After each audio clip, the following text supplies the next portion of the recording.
Srbija je po mnogo čemu jedinstvena, a jedna od stvari po kojoj smo jedinstveni jeste i činjenica da imamo sindikat sudskih veštaka Srbije.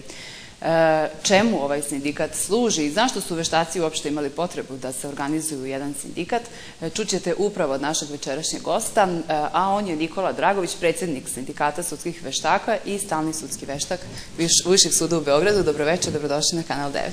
Hvala. Hvala mi je drago što ste me pozvali.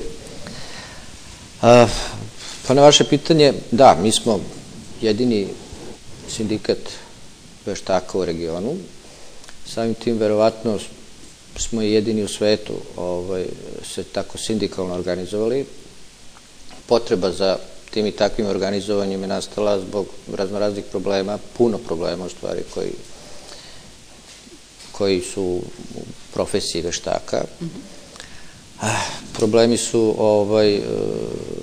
raznorazne prirode, znači ima onih koji su same profesije, znači nepostojanje modela nalaza i mišljenja, tarife, normativa, do problema koji se mogu nazvati neki spoljni problemi, znači uticaj javnog mnjenja, aktera u procesu. Koliko veštaka vi okupljate i ako sam dobro razumela, vama je poprilično dugo trebalo da osnovite taj jedinstveni sindikat? Ideja je nastala prošle godine. 3.4. je sastavljena, to je održana osnivačka skupština.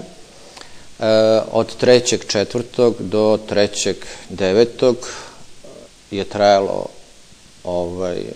naša borba sa Ministarstvom za rad. Znači 5 meseci ukupno, tako? Da, sa Ministarstvom za rad i socijalnu politiku.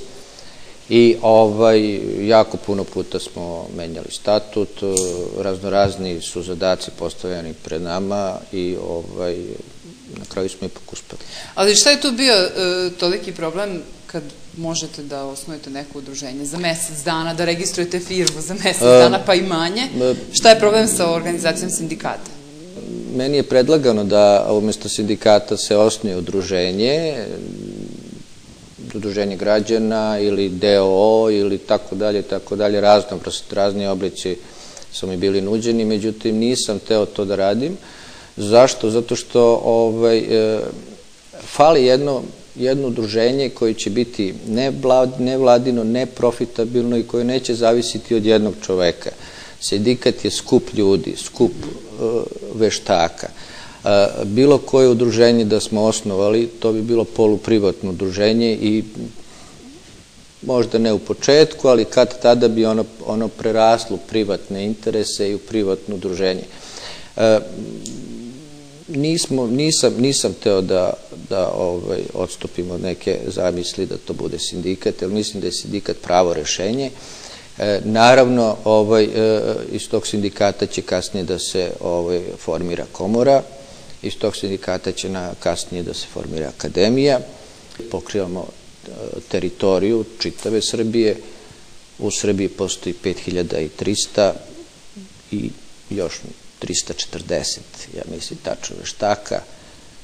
Svi oni su dobrodošli.